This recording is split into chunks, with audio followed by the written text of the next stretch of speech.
ছাত্রীরা, আজকে আমরা স্থিতিস্থাপকতা পড়ব, যেটা আসলে তোমাদের প্রপার্টিস অফ বাল্ক ম্যাটার তার প্রথম অংশ।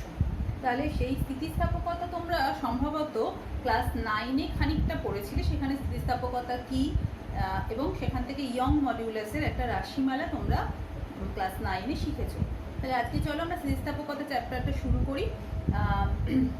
প্রথমেই আমাদের যদি স্থিতিস্থাপকতা বিষয়টা কি বুঝতে হয়, তাহলে আমাদের বিষয়টা সেটা মনে রাখতে হবে যে যখন কোনো বস্তুর ওপর আমরা বল প্রযুক্ত করব, যে কোনো বস্তু, তরল, কঠিন, গ্যাসীয়, যে কোনো বস্তুর ওপর যদি আমরা কোনো বল প্রযুক্ত করি, তাহলে কি হয় না, সেই প্রযুক্ত বলের প্রভাবে বস্তুটার সরণ ঘটতে পারে, বস্তুটা সরে যেতে পারে, সচল হতে পারে। এবং এই যে প্রকার বল প্রযুক্ত হলে বস্তুর সরণ ঘটে বা বস্তুটা সরে যায়, তাহলে সেই বলটাকে আমরা অপ্রতিমিত বল বলে থাকি। তাহলে যদি কোনো বস্তুর ওপর প্রতিমিত বল, অর্থাৎ বা অপ্রতিমিত বল বা আমরা কার্যকর বল বলি, আর অপ্রতিমিত বল আর কার্যকর বল কি, সেটা ক্লাস 9-এ তোমরা খুব ভালোভাবে পড়েছো। তাহলে এখন যদি বস্তুর ওপর কোনো প্রতিমিত বল প্রযুক্ত হয়, প্রতিমিত বল মানে কি, সমান একটা বল যখন আমি প্রযুক্ত করব, তার সমান বিপরীত প্রতিক্রিয়া বলও কিন্তু সেখানে উদ্ভূত হবে এবং দুটো একে অপরকে নিউট্রালাইজ করবে বা প্রশমিত করবে। তাহলে প্রতিমিত বলের প্রভাবে কিন্তু বস্তুর কি হয়, কখনোই সরণ ঘটে না। ঠিক আছে, যেমন একটা টেবিলকে দুই বন্ধু দুদিক থেকে ঠেলছো একই বল দিয়ে, তাহলে টেবিলটা কিন্তু যে জায়গায় রয়েছে সেই জায়গাতেই ফিক্সড হয়ে থাকবে, তাই তার কোনো সরণ ঘটবে না। তাহলে এই যে প্রকার বল, যাকে আমরা প্রতিমিত বল বলছি, কোনো বস্তুর উপর যদি প্রতিমিত বল প্রযুক্ত হয়, তার কোনো সরণ ঘটে না। কিন্তু বস্তুটার বিভিন্ন অংশের মধ্যে একটা আপেক্ষিক সরণ ঘটে। সেই আপেক্ষিক সরণটাই আসলে কি না, তার ওই প্রতিমিত বলকে দেখাচ্ছে যে ওই বলটার প্রভাবে কিন্তু তার একটা বিভিন্ন অংশের মধ্যে আপেক্ষিক সরণ ঘটেছে। এবং এর ফলে কি হয়, তার আকারের খানিকটা পরিবর্তন হতে পারে, অবস্থার আয়তনের পরিবর্তন ঘটতে পারে, বা উভয়েরই পরিবর্তন ঘটতে পারে। ঠিক আছে, তাহলে এই যে আকার বা আয়তনের একটা পরিবর্তন ঘটা, যেটা একটা বলের প্রযুক্ত হওয়ার ফলে ঘটে, এই আকার আয়তনের পরিবর্তন ঘটাতে যে কোনো বস্তু সবসময় কি করে, বাধা দেওয়ার চেষ্টা করে। এবং বাধা দেওয়ার জন্য কি না, যদি এটার একটা ভালো আমরা যদি উদাহরণ দিই, তাহলে একটু স্পষ্ট হবে। যেমন ধরো একটা স্প্রিং রয়েছে, স্প্রিং তুলা, সেই স্প্রিং তুলাটা এখন নর্মাল অবস্থায় আছে, কোনো রকম প্রসারিত অবস্থায় বা সংকুচিত অবস্থায় নেই। এখন এর ওপর আমি একটা বল প্রয়োগ করি বা হাত দিয়ে টানলাম, তাহলে যখন আমি বলটা প্রযুক্ত করছি বা কোনো ভার চাপাচ্ছি, তাহলে স্প্রিং তুলাটার কিরকম পরিবর্তন আমরা চোখে দেখি, সেটা দৈর্ঘ্যে কি হয়, তার দৈর্ঘ্যটা কিন্তু প্রসারিত হয়।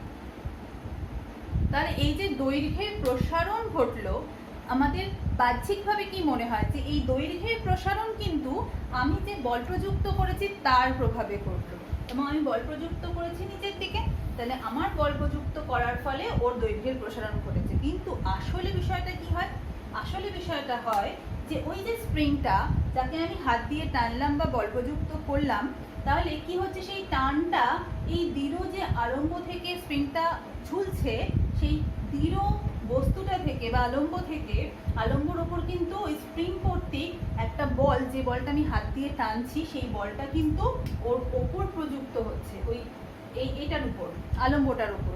এবং ওই আলম্ব নিউটনের থার্ড ল অনুযায়ী সমান একটা কি, ওর সমান ও বিপরীতমুখী একটা বল কিন্তু স্প্রিংটার ওপর দেবে, বা আমার হাতের ওপর আমি ফিল করব। আমি যখন স্প্রিংটাকে টানি, আমার হাতের উপরও কিন্তু আমি একটা বল প্রযুক্ত হতে দেখি, মানে একটা টান আমরা অনুভব করি। তাহলে সেই যে বলটা, যেটা স্প্রিং বরাবর কাজ করছে, তার প্রভাবে কিন্তু ওই স্প্রিংটার দৈর্ঘ্য বৃদ্ধি ঘটছে। এবং এই যে বলটা, যেটা ওর দৈর্ঘ্য বৃদ্ধি ঘটাচ্ছে, কিন্তু দেখো স্প্রিংটা কোনো কিন্তু সরে যাচ্ছে না, সে কিন্তু মুভিং হয়ে চলে যাচ্ছে না, ওখান থেকেই তার কিন্তু দৈর্ঘ্যের বা আকৃতির পরিবর্তন করছে। তার মানে ওর একটা বিভিন্ন অংশের মধ্যে একটা আংশিক সরণ কিন্তু ঘটছে, আংশিক সরণ ঘটছে। এবং এই আংশিক সরণ যে বলের জন্য ঘটছে, যেটা একটা আসলে প্রযুক্ত বলের প্রতিক্রিয়া বল, যেটা ওই আলম্বটা স্প্রিংটার ওপর দিচ্ছে, তাকে আমরা বলছি ইলাস্টিক ফোর্স। তাকে যদি আমরা এফ দিয়ে চিহ্নিত করি, তাহলে তাকে বলা হচ্ছে ইলাস্টিক ফোর্স। আর আর এই এফ আর এই এফ একে অপরের সঙ্গে অপোজিট, অভিমুখী।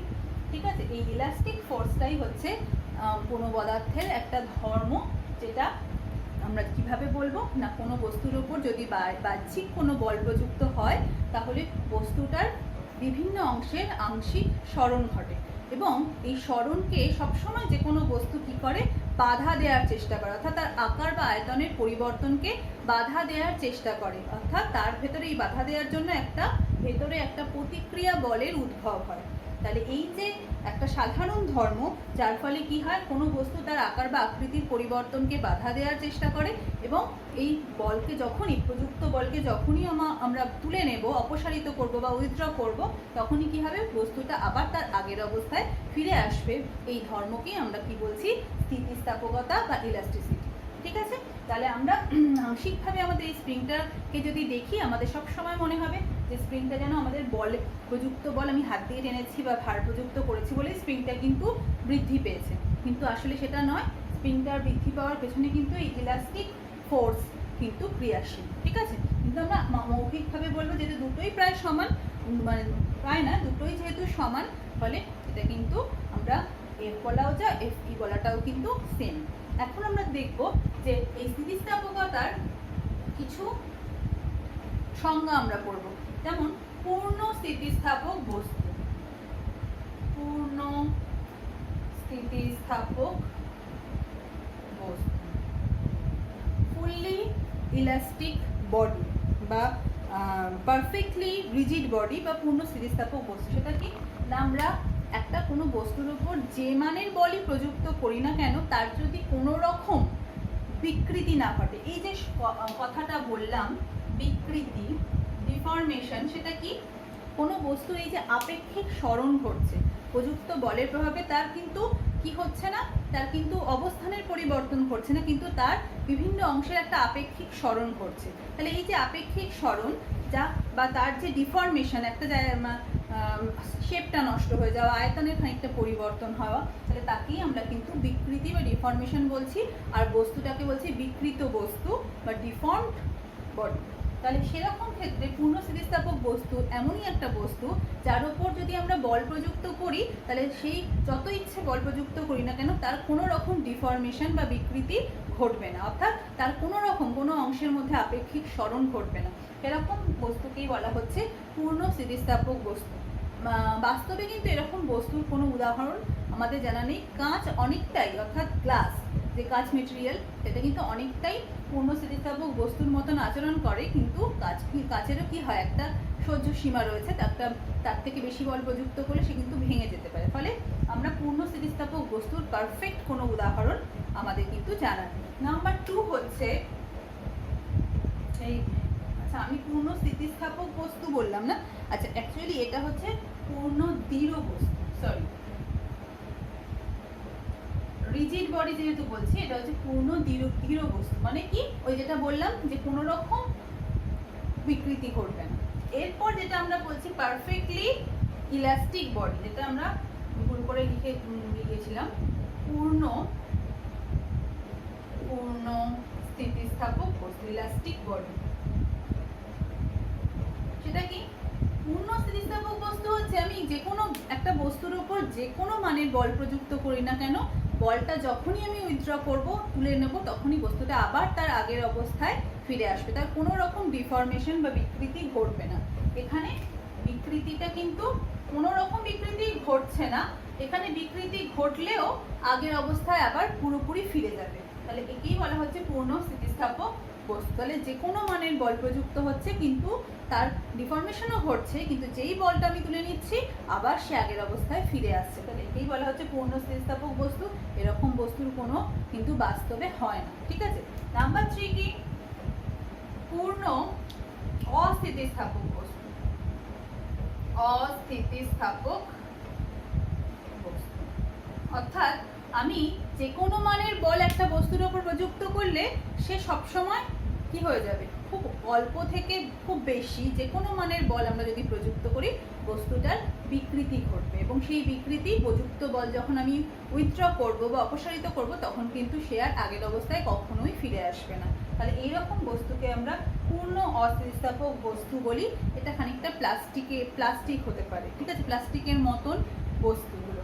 আর নাম্বার 4 হচ্ছে আংশিক স্থিতিস্থাপক।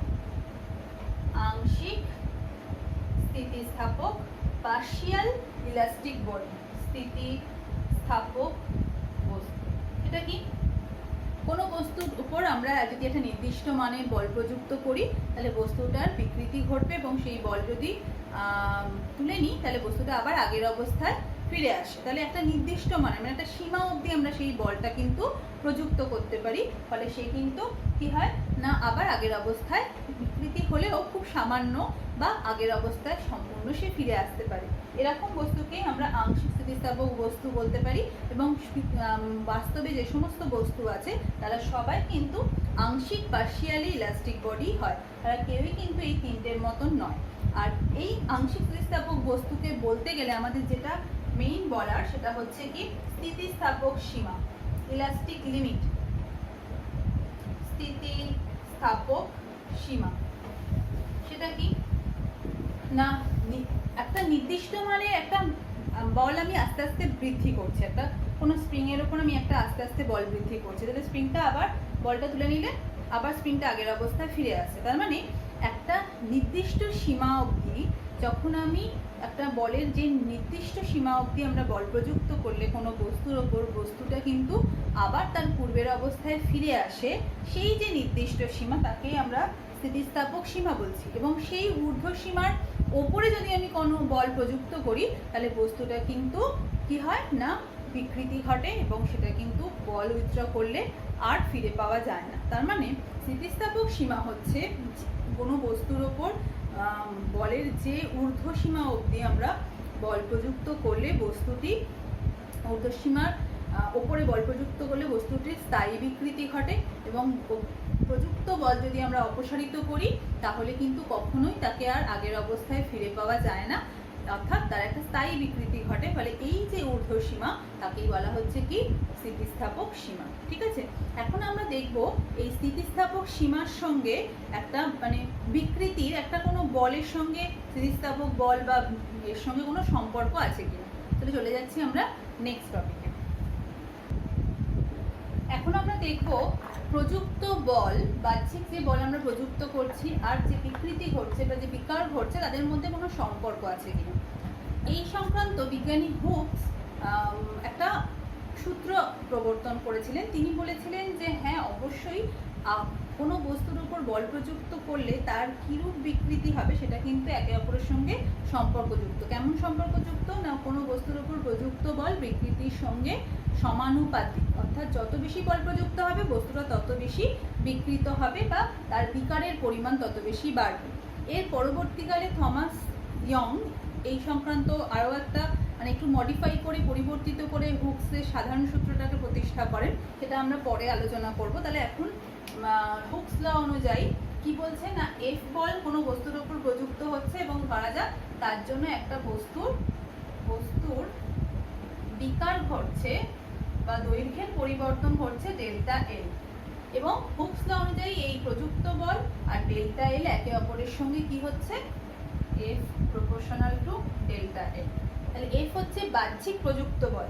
একটু আগে আমরা যে ছবিটা এঁকেছিলাম সেখানে আমরা দেখছিলাম এই বাহ্যিক প্রযুক্ত বলটা সেটা যখন আমরা নিচের দিকে প্রয়োগ করছি স্প্রিং এর মারফত সেটা আলম্বের উপর ক্রিয়াশীল হচ্ছে এবং ইলাস্টিক ফোর্স যেটা তৈরি হচ্ছে সেটা কি সেটা কিন্তু নিচের দিকে ইলাস্টিক ফোর্স যেটা অর্থাৎ তার যে প্রতিক্রিয়া বল আমরা যদি এইভাবে এখন বলি নিচের দিকে যখন আমরা টানছি তাহলে আমাদের হাতের উপরেও কিন্তু একটা নিউটনের থার্ড ল অনুযায়ী একটা ঊর্ধ্বমুখী বল আমরা অনুভব করি, সেটাকেই আমরা কি বলছিলাম যে ইলাস্টিক ফোর্স এফই।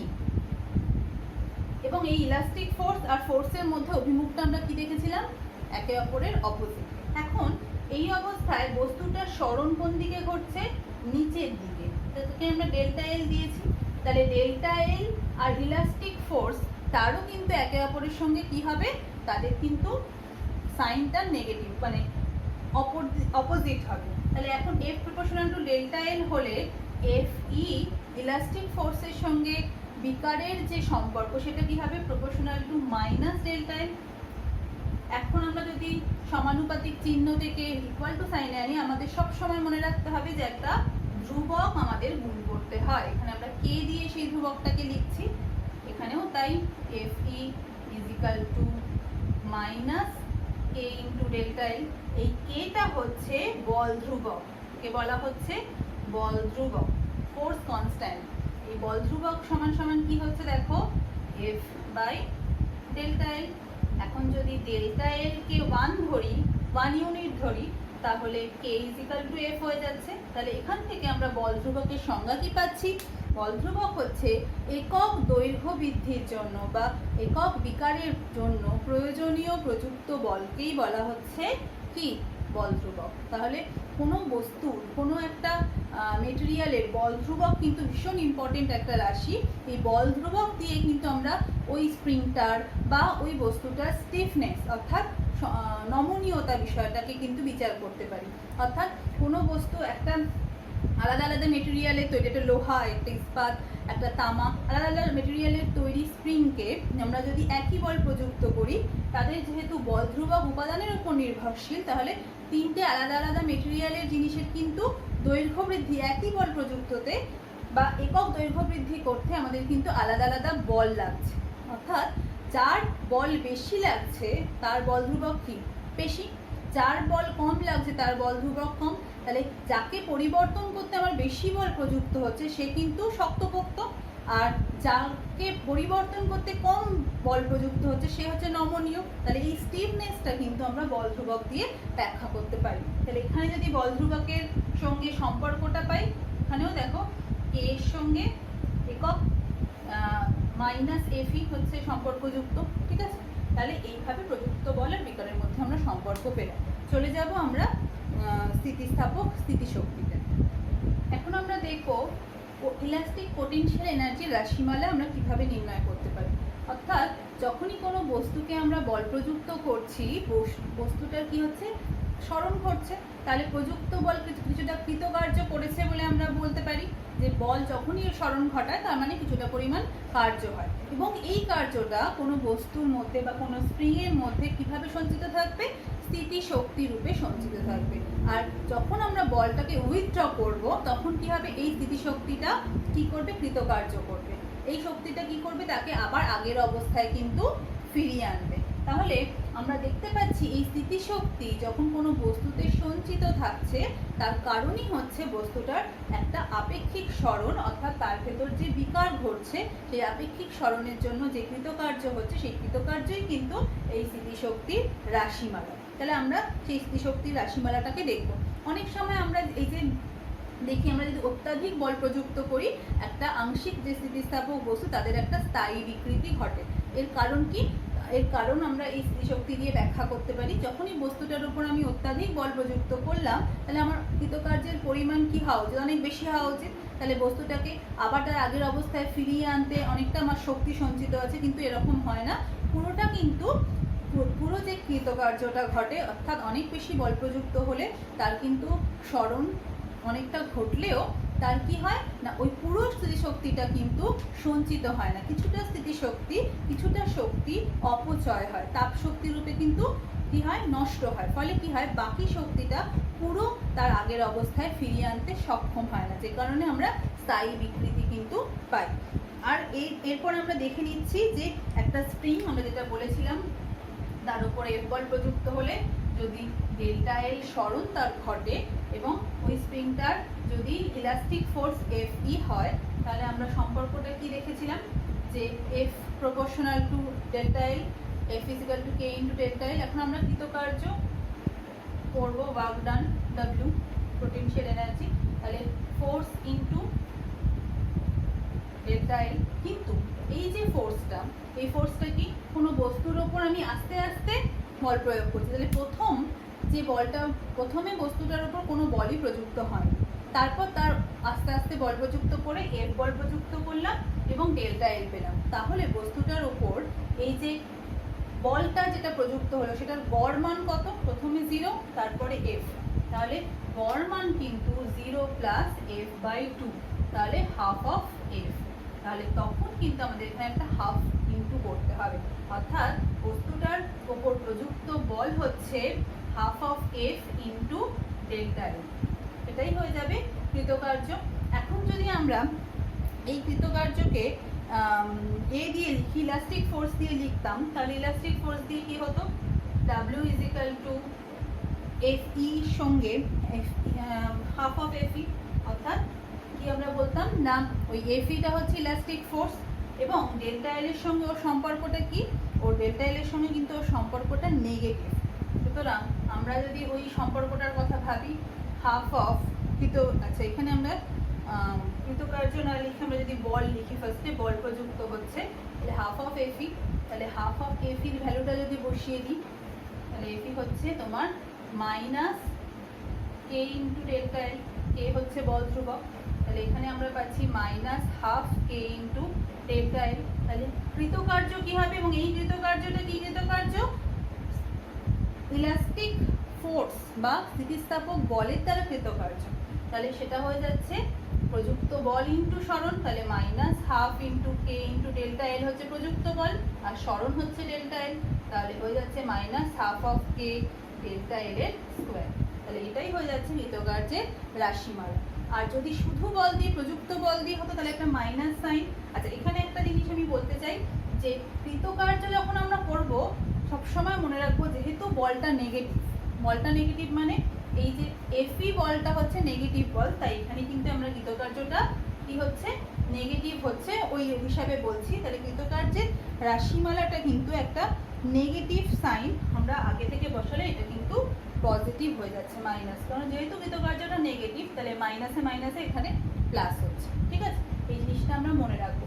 অর্থাৎ যখনই কোনো বল প্রযুক্ত হবে, এটা হচ্ছে প্রযুক্ত বল, তাহলে এফ এর ভ্যালুটা কি না half of K into delta L, F এর ভ্যালুটা বসিয়ে দিলাম আর তার সঙ্গে ডেল্টা এল গুণ আছে, তাহলে half of K delta L square. ঠিক আছে, তাহলে প্রযুক্ত বলের দ্বারা কৃতকার্য আর স্থিতিস্থাপক বলের দ্বারা কৃতকার্য দুটো কিন্তু সেম, ফলে আমরা যে কোনো একটা বললেই কিন্তু অন্যটা বলা হয়ে যায়। এরপর আমরা যদি স্থিতিস্থাপক স্থিতিশক্তির কৃতকার্য পেয়ে গেলাম, তাহলে এটা কি আমরা যদি স্থিতিশক্তির রাশিমালা হিসাবে দেখি, কৃতকার্য মানে শক্তি, তাহলে সেটা হয়ে যাচ্ছে হাফ ইন্টু, এখানে আমরা দেখতে পাচ্ছি এই জিনিসটা, এই যে হাফ ইন্টু প্রযুক্ত বল ইন্টু কি প্রযুক্ত বল ইন্টু দৈর্ঘ্য বৃদ্ধি। তাহলে এটাকে যদি আমরা রাশিমালা হিসাবে লিখি যে শক্তি, স্থিতিশক্তি যেটাকে আমরা বলছি, স্থিতিশক্তি সমান সমান আমরা বলতে চাই হাফ ইন্টু প্রযুক্ত বল, এখানে আমরা ইলাস্টিক ফোর্সও বলতে পারি, এই যে এফ ই, প্রযুক্ত বল ইন্টু দৈর্ঘ্য বৃদ্ধি বা বিকার। তাহলে যে কোনো একটা দেয়া থাকলে অন্যটা কিন্তু আমরা সহজেই এই রাশিমালা থেকে বার করতে পারবো। চলে যাচ্ছি আমরা নেক্সট টপিক। এখন আমরা হুকের সাধারণ সূত্র পড়ব। আমরা হুকের যে সূত্রটা প্রথমে উল্লেখ করেছিলাম সেটা কি ছিল না প্রযুক্ত বাহ্যিক বল, যে বাহ্যিক বল আমরা প্রযুক্ত করি সেটা দৈর্ঘ্য বৃদ্ধির সঙ্গে বস্তুটার বিকারের সঙ্গে সমানুপাতিক। বিজ্ঞানী থমাস ইয়ং এবং এই সমানুপাতিক যখন তোলা হলো তখন একটা কে ধ্রুবক এসেছিল, কে বল ধ্রুবক বলা হচ্ছে। তাহলে এই বল ধ্রুবকের মান বিভিন্ন ক্ষেত্রে যেহেতু বিভিন্ন উপাদানের ক্ষেত্রে বিভিন্ন, ফলে একটা কনফিউশন তৈরি হলো এবং সেই কনফিউশনটা দূর করার জন্য বিজ্ঞানী থমাস ইয়ং যেটা করলেন তিনি একটা পরিবর্তন করলেন, তিনি দুটো রাশিমালার প্রবর্তন করলেন। একটা হচ্ছে স্ট্রেস পীড়ন আর একটা হচ্ছে স্ট্রেইন বিকৃতি। পীড়নটা কি না, যখন আমরা কোনো বস্তুর পীড়ন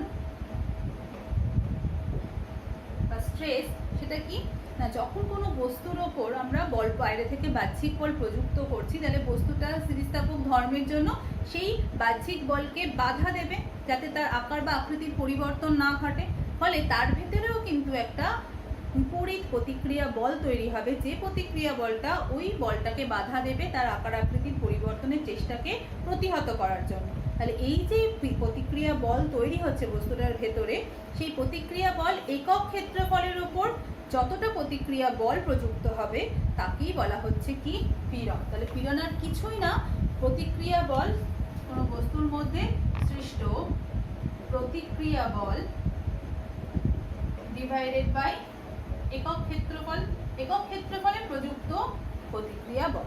তাহলে আমরা কি জানি, নিউটনস ল থেকে আমরা জানি যে প্রতিক্রিয়া বল আর প্রযুক্ত বল একে অপরের সঙ্গে সমান ও বিপরীত। ফলে এর যদি আমরা শুধু মানটা বিচার করি তাহলে কিন্তু প্রযুক্ত বল ডিভাইডেড বাই কতটা বাইরে কতটা বল প্রযুক্ত হচ্ছে সেটা যদি আমরা যেহেতু জানতে পারি, তাই প্রযুক্ত বল ডিভাইডেড বাই ক্ষেত্রফল যদি করা যায়, যে তলের উপর প্রযুক্ত হচ্ছে তার ক্ষেত্রফল দিয়ে যদি আমরা ভাগ করি তাহলেই আমরা পীড়নের রাশিমালাটা পেয়ে যাই। নেক্সট হচ্ছে বিকৃতি। বিকৃতি কি না, বিকৃতি হচ্ছে কোনো বস্তুর উপর যদি পীড়ন ক্রিয়াশীল হয় তাহলে সেই পীড়নের বা বলের ক্রিয়ায় বস্তুটার কি হয় না, আমরা দেখেছি যে আপেক্ষিক সরণ ঘটে।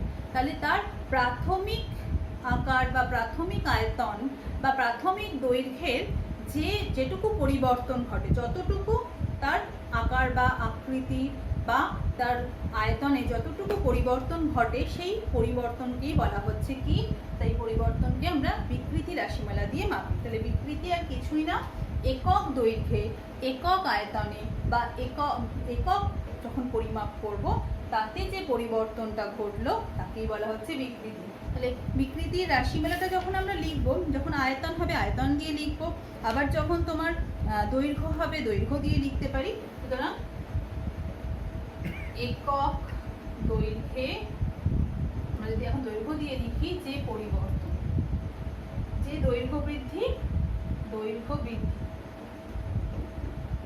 তখন বা একক আয়তনে যে দৈর্ঘ্য যে আয়তন বৃদ্ধি তাকেই আমরা বিকৃতি রাশিমালা দিয়ে বলি।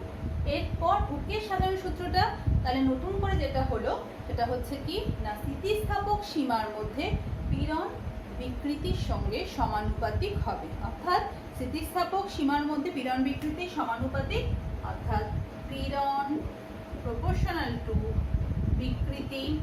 তাহলে আমরা যদি প্রপোর্শনাল সাইন তুলি একটা ধ্রুবক আসবে এবং সেখানে সেই ধ্রুবকটাকে বলা হচ্ছে, সেই ধ্রুবকটার অর্থাৎ আমরা বলতে পারি যে পীড়ন ইজিক্যাল টু একটা ধ্রুবক, ধরো সেই ধ্রুবকটাকে আমরা এখানে কি নাম দেওয়া হচ্ছে, যে কোনো একটা ধ্রুবক যদি আমরা লিখি ধ্রুবক ইন্টু বিকৃতি নাম দেওয়া হচ্ছে। তাহলে পীড়ন বাই বিকৃতি সেটা হয়ে যাচ্ছে কনস্ট্যান্ট এবং এটাকে বলা হচ্ছে, আমরা আগের বারে আমরা যে সূত্রটা পড়েছিলাম সেখানে কে এসেছিল, এখানে আমরা শুধু কনস্ট্যান্ট বলছি এবং এই কনস্ট্যান্টগুলোর বিভিন্ন আমরা সিম্বল দেখব বিভিন্ন ক্ষেত্রে। তাহলে সেই কনস্ট্যান্টটা আসলে কি না, স্থিতিস্থাপক ধ্রুবক বা ইলাস্টিক কনস্ট্যান্ট। তাহলে এটা হচ্ছে স্থিতিস্থাপক ধ্রুবক এবং এটা এই স্থিতিস্থাপক ধ্রুবকটা আমরা কিভাবে এর যদি একক স্থিতিস্থাপক ধ্রুবক বা স্থিতিস্থাপক গুণাঙ্ক যেটা কোএফিসিয়েন্ট অফ ইলাস্টিসিটি, এই কোএফিসিয়েন্টটাকে আমরা কিভাবে এর নামকরণ করতে পারি দেখো। আচ্ছা, প্রথমে আমরা যদি এর স্থিতিস্থাপক ধ্রুবকের যদি আমরা এককটাকে বিচার করতে চাই তাহলে আমাকে পীড়নের একক আর বিকৃতির এককের অনুপাতটা দিয়ে বিচার করতে হবে এবং এর যদি মাত্রা দিই তাহলে মাত্রাটাও তাই। প্রথমে আমাকে পীড়নের মাত্রা পীড়নের এককটা জেনে নিতে হবে। তাহলে পীড়নের এখানে দেখো বল বাই ক্ষেত্রফল, তাহলে এর মাত্রাটা কি হয় দেখো তো, এর মাত্রা হচ্ছে বলের মাত্রা কি m l t⁻⁻² divided by l square. তাহলে এটাকে আমরা একসঙ্গে লিখলে কি হবে, এটাকে আমরা যদি সাজিয়ে লিখি m l⁻⁻1 t⁻⁻², তাহলে এটাই হচ্ছে পীড়নের মাত্রা। আর তাহলে এর একক কি হবে, একক খুব সহজ, সিজিএস পদ্ধতিতে বল বাই ক্ষেত্রফল, বলের একক আমরা জানি ডাইন পার সেন্টিমিটার স্কয়ার আর এসআই ইউনিটে হচ্ছে নিউটন পার মিটার স্কয়ার। ঠিক একইভাবে বিকৃতি কি, বিকৃতি কিন্তু আমরা দেখলাম দৈর্ঘ্য প্রাথমিক দৈর্ঘ্য বৃদ্ধি বাই প্রাথমিক দৈর্ঘ্য, আয়তন বৃদ্ধি বাই প্রাথমিক আয়তন। তাহলে দুটো কিন্তু সমজাতীয় কি রাশির অনুপাত। ফলে এটা একটা শুধুমাত্র সংখ্যা, এর কোনো একক নেই। ফলে এটা একটা সংখ্যা মাত্র, এর কোনো মাত্রাও নেই, এর কোনো এককও নেই। তাহলে যখন আমি স্থিতিস্থাপক গুণাঙ্ক বা স্থিতিস্থাপক ধ্রুবকের কথা বলছি, সেই স্থিতিস্থাপক ধ্রুবক আসলে কি পীড়ন বাই বিকৃতি। তাহলে যেহেতু বিকৃতি শুধুমাত্র একটা সংখ্যা, তাহলে পীড়নের মাত্রাই হয়ে যাবে স্থিতিস্থাপক গুণাঙ্কের মাত্রা পীড়নের এককই হয়ে যাবে স্থিতিস্থাপক গুণাঙ্কের একক। সুতরাং আমরা বলতে পারি স্থিতিস্থাপক গুণাঙ্কের একক হচ্ছে একইভাবে সিজিএস এ ডাইন পার সেন্টিমিটার স্কোয়ার, এসআইতে নিউটন পার মিটার স্কোয়ার, এবং এর মাত্রা কি হবে? এর মাত্রা হয়ে যাবে m l to the power -1 to the power -2। এখন যদি বিকৃতিকে 1 ধরা হয় তাহলে স্থিতিস্থাপক গুণাঙ্ক কোএফিসিয়েন্ট অফ ইলাস্টিসিটি বা স্থিতিস্থাপক গুণাঙ্ক সমান সমান হয়ে যাচ্ছে পীড়ন। যখন বিকৃতিটাকে 1 ধরছি, তাহলে যদি আমাকে স্থিতিস্থাপক গুণাঙ্কের সংজ্ঞা বলতে হয় তাহলে আমরা কি লিখব? একক বিকৃতির জন্য কোনো বস্তুর মধ্যে যে একক ক্ষেত্রফলে যতটা প্রতিক্রিয়া বল উদ্ভূত হয় তাকেই বলা হচ্ছে স্থিতিস্থাপক গুণাঙ্ক। বা একক বিকৃতির জন্য যতটা পরিমাণ পীড়ন তৈরি হয় কোনো বস্তুর মধ্যে বা একক ক্ষেত্রফলে যতটা প্রতিক্রিয়া বল প্রযুক্ত হয় তাকেই বলা হচ্ছে স্থিতিস্থাপক গুণাঙ্ক। ঠিক আছে, বোঝা গেছে? এরপর আমরা দেখব ইয়ং গুণাঙ্কের সংজ্ঞা। এখন আমরা দেখব এই যে স্থিতিস্থাপক গুণাঙ্কের কথা আমরা পড়লাম, এটা কয় প্রকার হয়। এটা বিভিন্ন ক্ষেত্রে, যেমন প্রথমেই আমরা দৈর্ঘ্য নিয়ে যখন কথা বলবো, অর্থাৎ দৈর্ঘ্যের পরিবর্তন যখন ঘটছে এবং তার জন্য যে পীড়ন উদ্ভূত হচ্ছে এই বিষয়টা নিয়ে যখন কথা বলবো, তখন সেই ধরনের যে ইয়ং গুণাঙ্ক তাকে, মানে সেই ধরনের যে স্থিতিস্থাপক গুণাঙ্ক তাকে আমরা বলবো ইয়ং গুণাঙ্ক। তাহলে ইয়ং গুণাঙ্ক সেটা হচ্ছে কি না, অনুদৈর্ঘ্য বিকৃতি আর অনুদৈর্ঘ্য পীড়ন, অর্থাৎ যখন কোনো বস্তুর মধ্যে তার দৈর্ঘ্যের পরিবর্তন ঘটবে, কোনো বস্তুর ওপর বল প্রযুক্ত করলে যদি বস্তুটার দৈর্ঘ্যের পরিবর্তন ঘটে তখন সেটাই হচ্ছে তোমার ইয়ং গুণাঙ্ক। সেইভাবে আমরা প্রকাশ করব, অর্থাৎ অনুদৈর্ঘ্য বিকৃতি হবে এবং অনুদৈর্ঘ্য পীড়ন সেখানে উদ্ভূত হবে। এবং সূত্র অনুযায়ী যেটা আমরা আলোচনা করছিলাম যে ইয়ং গুণাঙ্ক নিয়ে, আমরা যখন লংজিটিউডিনাল স্ট্রেস আর লংজিটিউডিনাল স্ট্রেন নিয়ে কথা বলবো, অর্থাৎ কোনো একটা দণ্ড, যে দণ্ডটার দৈর্ঘ্যটাই সেখানে সব, অর্থাৎ তার সঙ্গে যে প্রস্থচ্ছেদের পরিবর্তন বা আয়তনের পরিবর্তনটা এতটাই নগণ্য যে সেখানে শুধুমাত্র দৈর্ঘ্যের পরিবর্তনটাকেই বিচার করা হবে, তখনই আমরা অনুদৈর্ঘ্য বিকৃতি অনুদৈর্ঘ্য পীড়নের প্রসঙ্গটা আনবো। অর্থাৎ যখন কোনো বস্তুর উপর বল প্রযুক্ত হবে এবং বস্তুটার দৈর্ঘ্যের একটা পরিবর্তন ঘটবে, যেমন ধরা যাক ওই বস্তুটার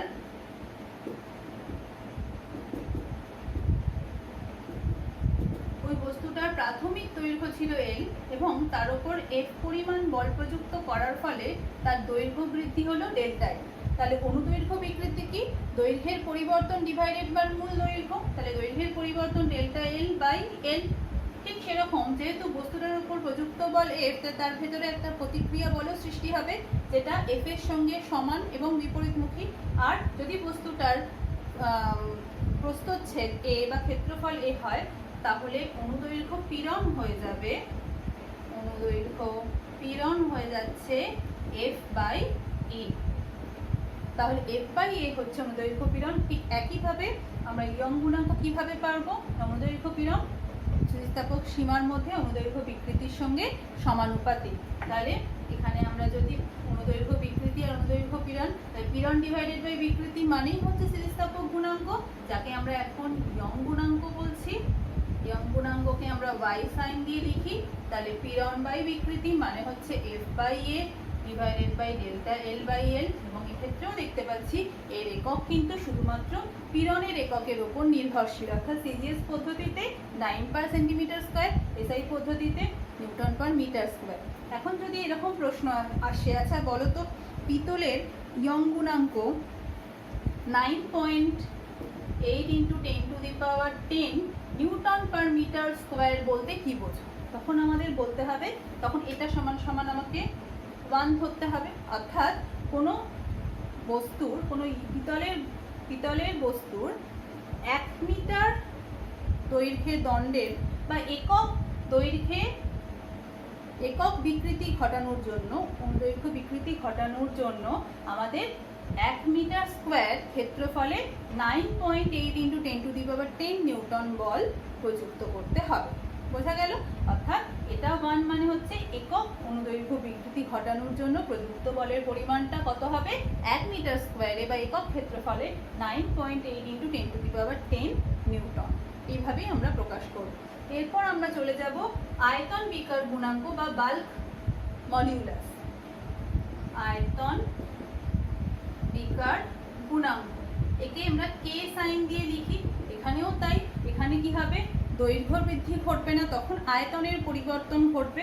অর্থাৎ যদি আমরা ধরে নিই যে ভি হচ্ছে ওই বস্তুটার আয়তন এবং তার পরিবর্তন হলো এফ বল প্রয়োগ করার ফলে তার যদি ডেল্টা ভি পরিমাণ আয়তন পরিবর্তন ঘটে, তাহলে ডেল্টা ভি, তাহলে কি হচ্ছে, পীড়ন বাই বিকৃতি, আয়তন বিকৃতি ঘটছে এবং আয়তন পীড়ন ঘটছে।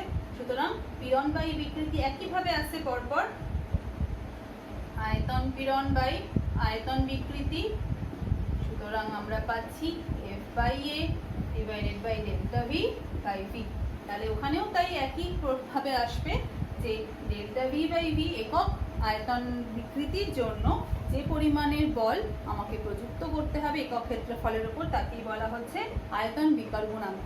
এখানে একটা ছোট্ট প্রসঙ্গ বলা দরকার যে একটা কঠিন পদার্থের এবং বা তরল পদার্থের ক্ষেত্রে আয়তন পরিবর্তন করাটা কিন্তু খুব ডিফিকাল্ট, মানে সেখানে কিন্তু অনেকটা বল প্রযুক্ত করতে হয়, কিন্তু একটা গ্যাসীয় পদার্থের ক্ষেত্রে সহজেই অল্প বল প্রযুক্ত করে আয়তন বিকার ঘটতে পারে। সেই জন্য আমরা মনে রাখবো যে আয়তন বিকার গুণাঙ্কের মানটা তরল এবং কঠিনের ক্ষেত্রে অনেকটাই বেশি হয়, অথচ গ্যাসের ক্ষেত্রে এর মানটা তুলনামূলকভাবে অনেক কম হয়। ঠিক আছে, লাস্ট আমরা যেটা করব সেটা হচ্ছে, চলে যাচ্ছি নেক্সট টপিকে।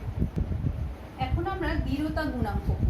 সেটা কি না, যখন এবং দৃঢ়তা গুণাঙ্কের সঙ্গে পীড়ন এবং বিকৃতি একইভাবে সম্পর্কযুক্ত, অর্থাৎ ক্রিন্তন পীড়ন ডিভাইডেড বাই ক্রিন্তন বিকৃতি, এটাকেই আমরা দৃঢ়তা গুণাঙ্ক বলবো। রিজিডিটি মডিউলাস, সেটা আসলে কি, ক্রিন্তন বিকৃতিকে আমরা বলি শেয়ারিং স্ট্রেস, আর একটা হচ্ছে শেয়ারিং স্ট্রেন। ঠিক আছে, তাহলে আমরা যখন এই বিষয়টাকে ব্যাখ্যা করবো তখন কিভাবে বলবো না, ধরো একটা কোনো বই আছে টেবিলের ওপর, তাহলে বইটার উপর তলে যদি আমি, নিচের তলটা তার মানে ফিক্সড আয়তাকার তল, একটা বইয়ের নিচের তলটাও আয়তাকার, উপরের যে তলটা আয়তাকার তল আছে তার বিপরীত তলে আমি একটা স্পর্শক বরাবর বল প্রযুক্ত করলাম, তাহলে কি হবে, যেহেতু নিচের অংশটা দৃঢ়ভাবে আবদ্ধ তলের ওপর বা বইয়ের টেবিলের পাটাতনের ওপর, ফলে নিচের অংশটার কোনো পরিবর্তনই ঘটবে না। কিন্তু ওপরের বলটা যখন আমি স্পর্শতল বরাবর একটা বল প্রযুক্ত করব, তখন কি হবে না, একটু যেন ওই বলটা আয়তাকার তলটা চেঞ্জ হয়ে গিয়ে আয়তাকার তলটা সামান্তরিক তলে পরিবর্তিত হবে, অর্থাৎ এইরকম একটা পরিবর্তন আমরা দেখতে পাবো। সেখানে আমরা দেখতে পাচ্ছি নিচের যে তলটা সেটা একই রকম থাকবে, কিন্তু ওপরের তলটার একটা স্পর্শক বরাবর যখন আমরা চাপ দিচ্ছি বা বল প্রযুক্ত করছি, তখন কিন্তু নিউটনের থার্ড ল অনুযায়ী উল্টো দিকেও একটা, ওই তলের উল্টো দিকেও একটা বল প্রযুক্ত হবে, ফলে আমরা কিন্তু ওর একটা কি দেখবো না, ক্রিন্তন বিকৃতি দেখবো, যেটা আমরা এখানে দেখতে পাচ্ছি এই ডেল্টা এক্স দিয়ে আমরা এখানটায় সূচিত করছি। তাহলে এই ক্রিন্তন বিকৃতিটা ক্রিন্তন কোণ দিয়ে আমরা মাপব, অর্থাৎ শেয়ারিং অ্যাঙ্গেল যেটাকে আমরা বলছি, অর্থাৎ যখন কোনো প্রযুক্ত বলের লম্বভাবে অবস্থিত একটা রেখা, এখানে দেখো এই রেখাটা প্রযুক্ত বল এফ এই তলটার ওপর, তার উপর লম্বভাবে অবস্থিত হচ্ছে এই রেখাটা, অর্থাৎ এর একটা প্রান্ত রেখা বলতে পারি। তাহলে সেই প্রান্ত রেখা প্রযুক্ত বলের সঙ্গে যে কোণ উৎপন্ন করে তাকে আমরা বলবো ক্রিন্তন কোণ। সেই ক্রিন্তন কোণকে এখানে আমরা ফাই দিয়ে চিহ্নিত করেছি, সেটা হচ্ছে ক্রিন্তন কোণ। এবার এই ক্রিন্তন কোণের সঙ্গে ক্রিন্তন বিকৃতি কিভাবে সম্পর্কযুক্ত, তাহলে আমরা দেখতে পাচ্ছি এই অংশটুকু ডেল্টা এক্স, এটা হচ্ছে লম্ব, আর আমরা সব সময় সাধারণভাবে চোখে দেখে বুঝতে পারবো যে একটু পরিবর্তিত হয়েছে, ফলে এই কোণটার মান কিন্তু খুবই ক্ষুদ্র, ফলে আমরা ফাইকে লিখতে পারি tan phi, phi is equal to tan phi লেখা যায়, যেহেতু অতি ক্ষুদ্র।